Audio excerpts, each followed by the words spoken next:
I said I was going to talk about lazy ideas. You know, in South Africa, one of the biggest, the biggest elephant in the room is this idea that race is a marker for all that you are. This is from the US, it's by Henry Louis Gates Jr., and he says there are 40 million black people in this country, and there are 40 million ways to be black. And I think this is from a new book that's just come out, which was put out by Rebecca Walker. It's a book that I think you should get. It's called Black Cool. It's really beautiful. Another one that also talks along these lines is How to Be Black by Baratunde Thurston. They are Americans, but their ideas are subversive.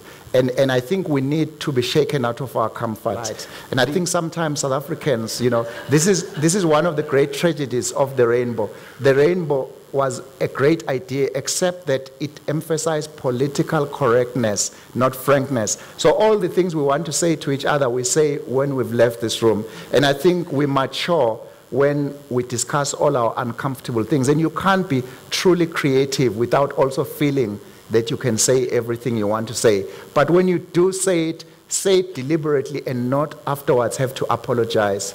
But sometimes the politeness just leads to really terrible advertising that I'm like, who is this? And it's nobody, because someone is using a generic idea that does not take risks. I think we must be troublemakers, but not be naive. We have to be aware when we make trouble, and then the results are fun.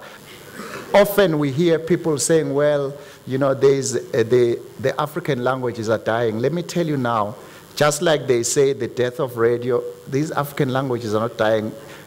In your suburban enclaves, you might not hear them, but they are alive, they are beautiful. You just heard this one in Setsonga. There is no more lyrical language in South Africa. So lay that ghost to rest and get your brands to advertise in these languages. Because what we have the irony in South Africa that the biggest radio DJ in the country, who is Linda Sibia, he is on Ukhozi FM.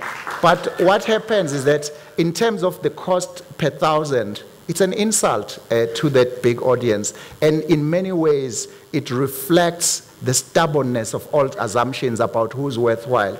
And we can no longer sit here and say we have a democracy, but some audiences that are really tiny are worth 10 times these other ones. I mean, it's just dangerous. Then you've got Mafani, you've got Patko on Umhlobo Wenene. Okay, same thing, in terms of the combined between Linda and Patko, you've got it's about 9 million in the morning. That is huge. But if you were to ask South Africans who is the biggest, breakfast jockey, you have a reproduction of apartheid in terms of the answer, and I'm calling it what it is because it is just dangerous.